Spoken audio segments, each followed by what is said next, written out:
At Stopamba Trading Center in Nyakach, Kisumu County, villagers whet their weapons. Perhaps a sharp pointer that all is not well at the border of Kisumu and Kericho counties. It is the third day since clashes started here, and members of the two communities involved in the skirmishes have continued to arm themselves with all manner of weapons as tensions soared. Only last evening, 5 people are said to have lost their lives at a place known as Onyongo. The borders of Kisumu and Kericho counties in Kenya have often been on the media headlines for negative rather than positive reasons due to inter-ethnic animosity and eruption of violent conflicts. The issue is often about stolen cows and the trail of destruction left behind during the raids. They call it cattle rustling.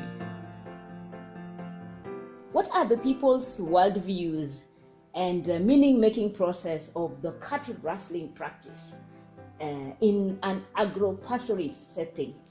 I guess when we talk about the practice of cattle rustling in this particular area, we can say that it would be simplistic to consider it as a cultural practice without looking at the social, economic, and also the political angles that are at play all the time.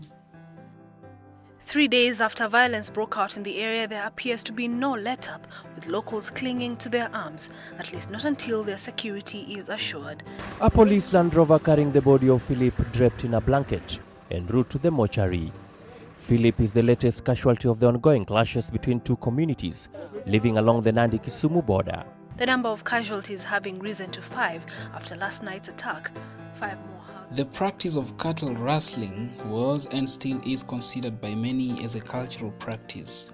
However, the violent tendencies characterizing this practice is on the rise, and many allude this to the increased market for the livestock and the criminalization of the actions, hence changing the dynamics of cattle rustling to stock theft practices as a lucrative business. In the past, there was nothing like injury or even doing anything. When you go to a family that maybe you wanted to get a cow out of the family, even a simple cry of a baby or even a cough from anybody in the family could stop you from doing anything. Culture was systematic and it followed some rules. It was not like we are doing it just to, it was not really an economical thing. The fact that cattle rustling is a cultural practice is perceived by many as an excuse and really a scapegoat of letting criminals get away with robbery violence. Many community members believe that this is not a cultural practice, but commercialized stock theft.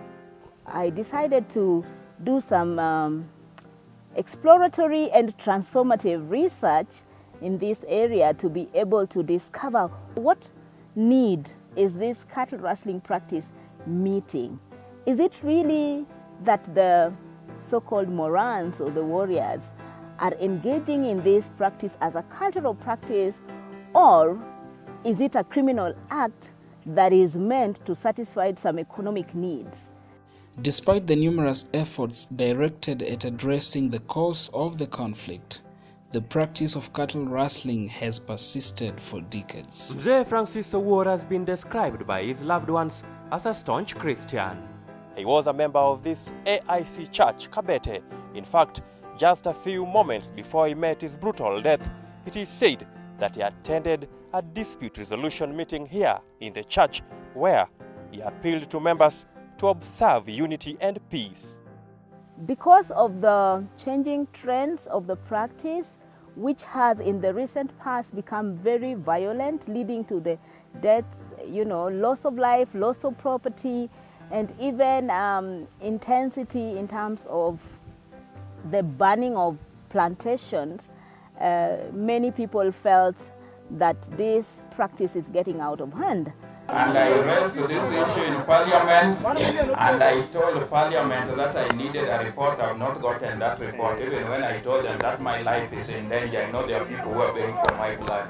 Last night killing of Aduma Owor's parents could be linked to the MP's spirited fight against cattle rustling in his constituency.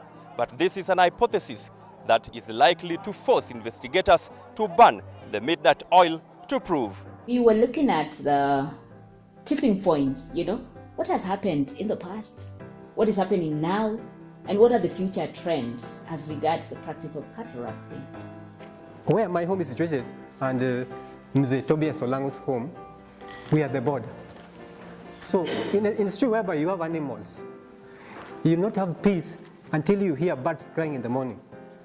And even at times, you may be forced to keep it in your bedroom so that you make sure it is safe. I'm a member of Nyakach community. We border Kericho County. We are friendly to one another in most of the times, but occasionally things erupt, like when there's stock theft, which is a common problem between the two communities, ending up with losing lives, burning houses and things like that.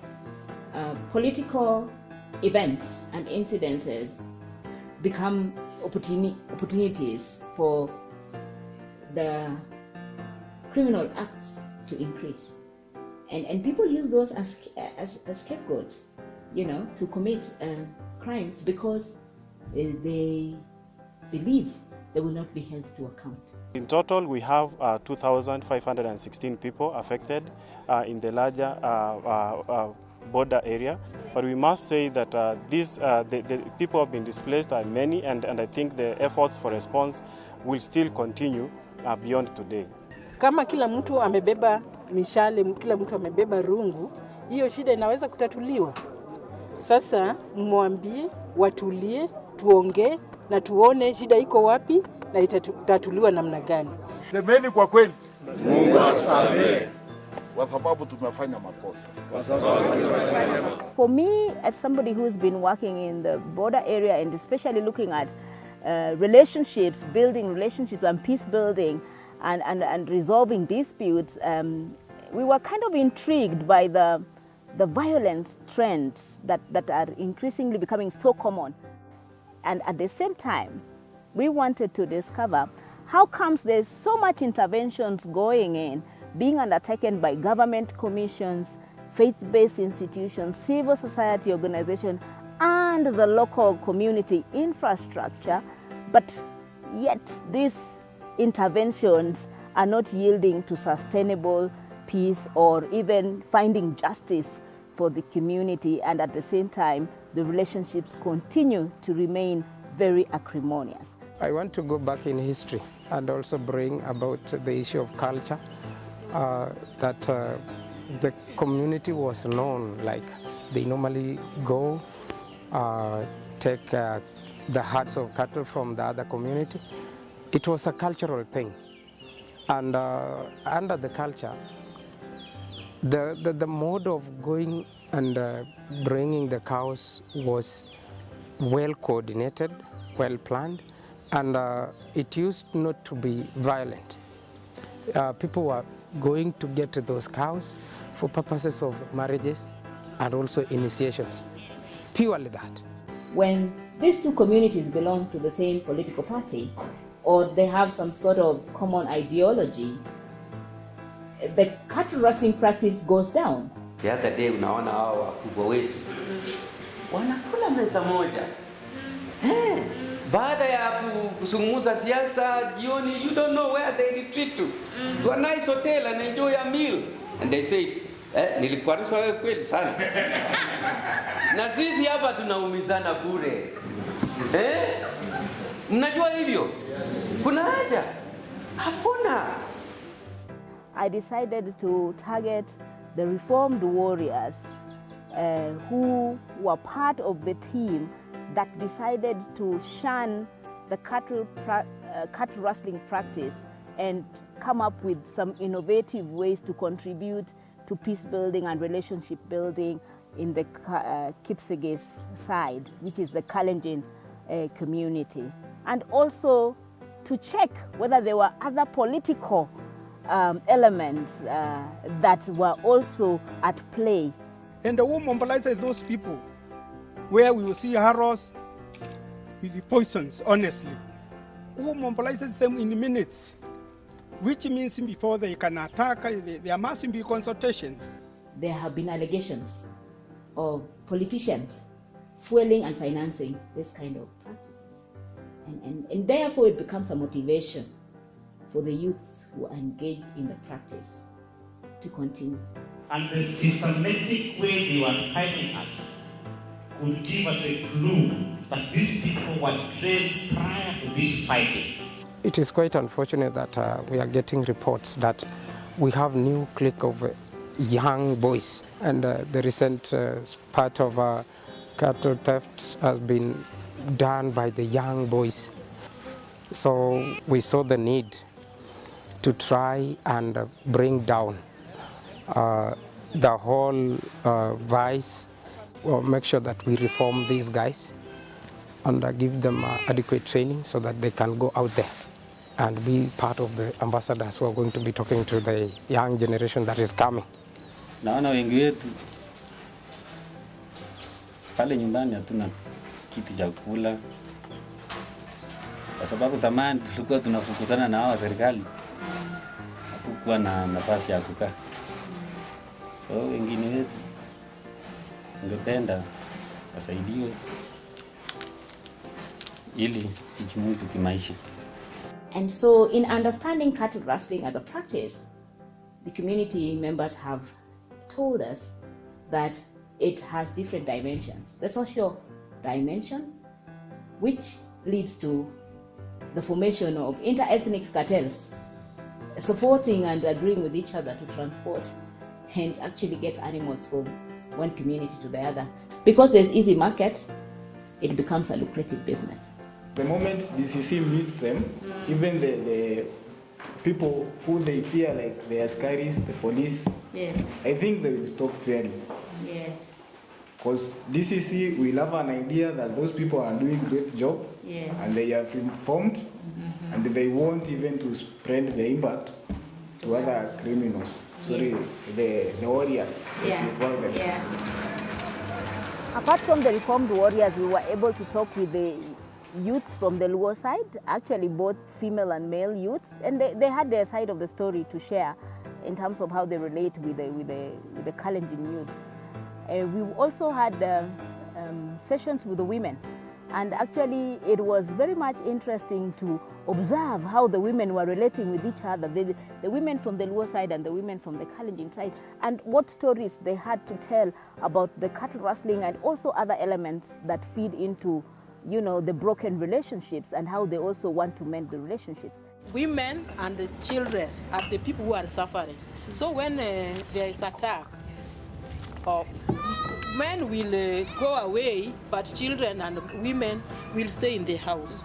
So sometimes it is a time for clinic. The mother can't access the clinic because he or she is afraid of going outside. Sisi kama wamama watulali, wababa walali, vijana walali, mtu hawezi fanya kazi yake. Also the Luo elders took time to tell their side of the story. The Kalenjin elders also shared what they have been doing in terms of finding ways to curb the vice, while at the same time staying true to maintaining relationships, having some open doors so that the relationships are not completely broken. Let us continue to fight this menace of cattle. I even don't call it cattle rustling. This is a cartel.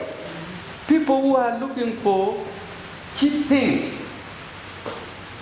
Somebody who has not labored. There is no good culture that tells you to go and steal and kill.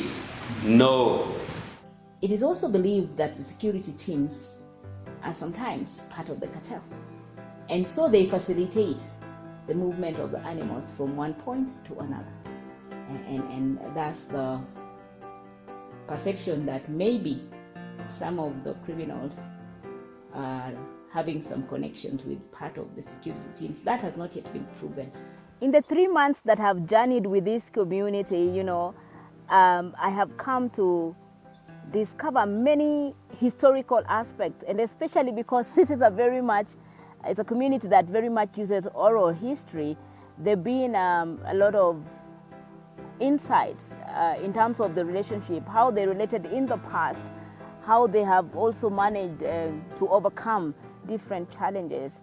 And in conclusion, what they said is that there must be innovative ways of rediscovering how they can depend on each other and how they can stay with each other and work with each other to find better solutions in resolving the disputes that come about. It was discovered that cattle rustling, as it was before, is not how it is being practiced today. Why? Because in the past, there were some norms that people abode by. And at the moment, the killings, the rape, and everything that comes with the so-called cattle rustling are actually very strange, and to many community members on both sides, they said it was a taboo. Both community members condemned the criminal acts that are being perpetrated by their youths, and actually they said they have come to discover there are inter-ethnic cartels that come together to commit these crimes. And therefore, it would be very stereotypical to point fingers on one community and, demonize them while making the other community not take responsibility for the actions of their own. Tulikubaliana ya kwamba hii ni wizi wa ng'ombe, sivyo? And we reduced it kusema mwizi ni mwizi, hata kama anatoka Ujaluo ama upande wa Kale, so that we narrow down to the culprit.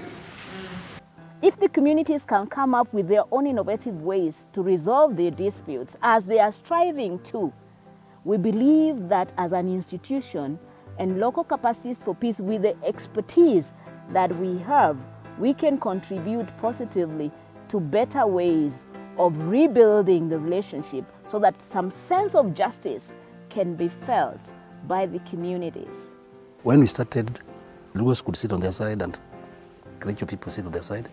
But now, because of several meetings we have held, several capacity building that have been done by local capacities, we are now able to sit as brother and sister. And these people have helped us, because most of the animals that are stolen in Nyakach and they move to Kericho side. Because of this kind of meeting, we have people from that side that have always come out to help us track the animals. And these days, even if one goes, we get them back. The support that we got from local capacities, the kind of meetings we have held, and the government effort, especially the national government, things are now we are now safe in Nyakach. So, kuna watu wengi wangependa kujiunga na hii kikundi, karibu watu 20 na kitu, lakini anataka kuona vile tumeendelea. And I believe that if we continue to facilitate the communities, especially the work that has gone into supporting the reformed warriors, this will take us a long way. As they endeavor to find alternative livelihoods, they are already engaging in income-generating activities to supplement what they are getting from the agricultural practices that they have been involved in. And we know that from the Luo side, the youth have also picked the mantle, and they are working very hard in finding better ways to provide for themselves and shun criminal acts. We know that it is a long journey. However, it starts with one step. And today we can say that the journey is on.